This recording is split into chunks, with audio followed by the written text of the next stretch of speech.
Number 5 on our countdown is a threat closer to home. In fact, don't look up, look down, because what lies beneath could really rock your world.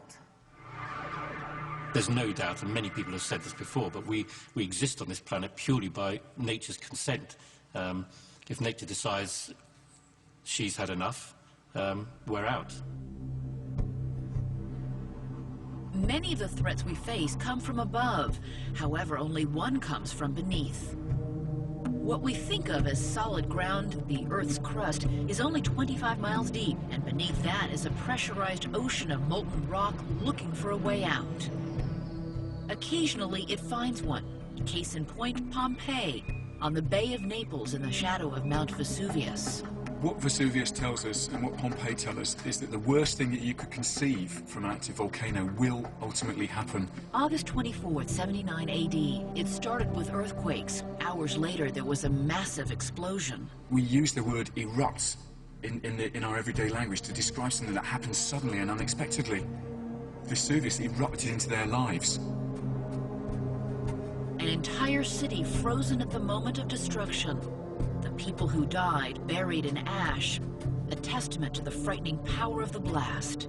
But you've only got to look at the dead of the Herculaneum waterfront, where the skeletons, when they've been studied, you can see there are scorch marks on the inside of the skull, where the gas cloud came down. It was so hot that it set the brain on fire.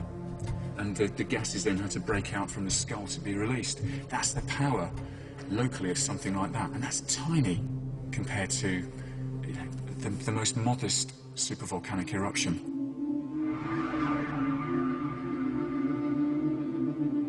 A supervolcano really is a volcano which generates the biggest eruptions that we know about.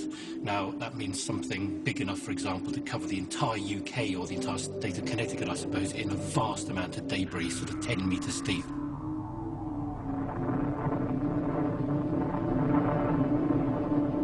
Mount St. Helens looked spectacular, looked devastating, killed around about 60 people, destroyed about 600 square kilometers or so of forest with this lateral blast, as we call it. The whole north side of the volcano came out.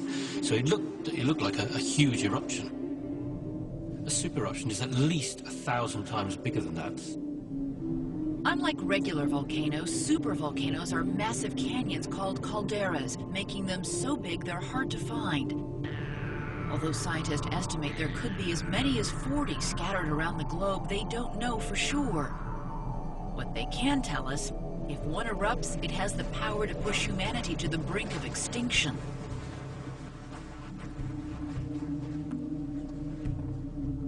If we look at the big supervolcanic eruption about 74,000 years ago, Toba in Sumatra, we can see from the genetic records that almost immediately after the eruption, humanity went through a genetic bottleneck. According to DNA and fossil records around the time Toba erupted, the human population dropped by at least 90%. Scientists theorize that this near extinction was caused when the ash from Toba blocked out the sun and killed almost all of the world's plant life. There are some human geneticists who say that the bottleneck is so narrow that there could have been 30 reproducing females left in the world. The bottom line is that when one of these eruptions occurs, it's going to be a global disaster. The only question is when and where.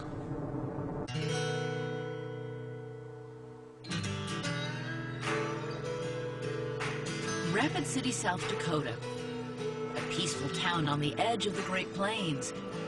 When authorities here think about catastrophes, they certainly don't think about volcanoes. As far as disasters go, we have large forest fires, blizzards, small amount of flooding on a small scale. Few here realize that just over 400 miles away under Yellowstone National Park in Wyoming, there's an underground lake of lava that has the potential to make Rapid City look like Pompeii. Yellowstone is a supervolcano. There's a giant magma chamber underneath Yellowstone.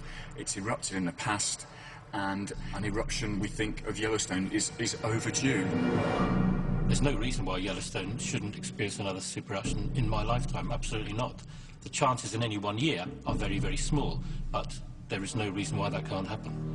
Yellowstone experiences a super eruption about once every 600,000 years.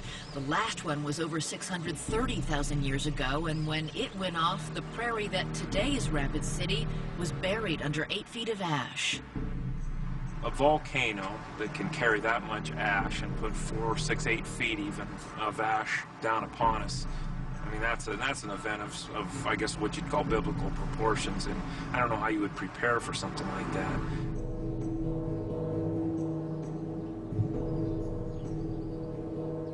It is especially hard to prepare when scientists can't tell us exactly what the warning signs are. We haven't seen a supervolcanic eruption, so we're not sure about what we will see.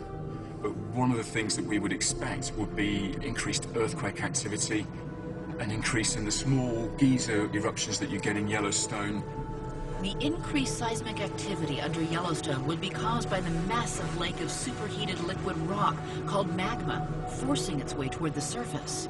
When that would turn from warning signals to there's going to be an eruption is unclear. We may not, however, get much notice that the eruption's about to happen.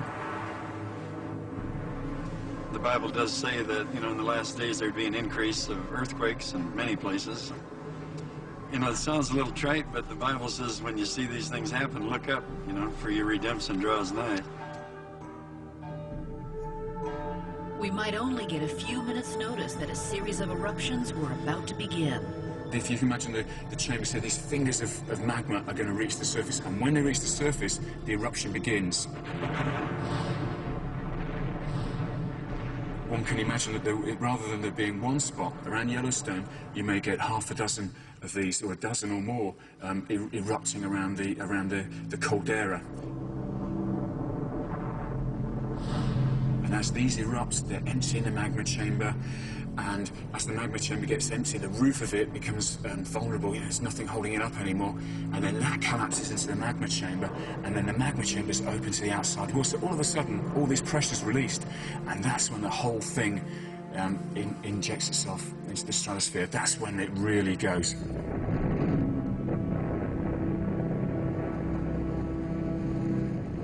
In Rapid City, those watching live television images from the park would suddenly see their screens go blank. These eruptions are so big that you couldn't really see them because you couldn't be close enough to the volcano and watching it and survive. You could watch it from satellite. You could see the volcano erupt, and you can see the ash cloud begin to spread. The explosion would incinerate everything within a 100-mile radius and send a massive cloud of poisonous ash racing across the plains. It would take less than half an hour to cover all of Wyoming and cross into South Dakota. It is 5 hours to get across the state of South Dakota. So I'm not sure you could ever really outrun it. You would have to try to keep people inside. You'd really just try to store up. Definitely there'd be panic. There'd be men's hearts failing for fear, for what's coming on the earth. For emergency personnel in Rapid City, there'd be only one thing they could do as they watched the cloud engulf their town. Say a prayer and hope for the best. You're not going anywhere, so unless you can walk fast. Once the cloud hit, evacuation would be impossible. The drifts of ash would be over 8 feet deep and heavier than snow. The ash would be so thick that it would clog all internal combustion engines, stranding rescuers. A scenario that puts us where we can't reach the people. I mean, that's the ultimate nightmare for somebody in my position. The answer I don't like giving is people are going to go without our assistance. Almost immediately, anyone outside would be suffocated by the cloud of toxic sulfuric ash. Unfortunately, if you breathe in enough of the ash, they will mix with the fluids in your lung and form a nice cement. So you're drowning in an acid bath of cement. It's a really sort of unpleasant thing to imagine, isn't it? People inside would discover that their houses provided little protection. If you're in any building which isn't very, very well constructed, then the amount of ash accumulating could cause the roofs to collapse, and you would die as a result of building collapse.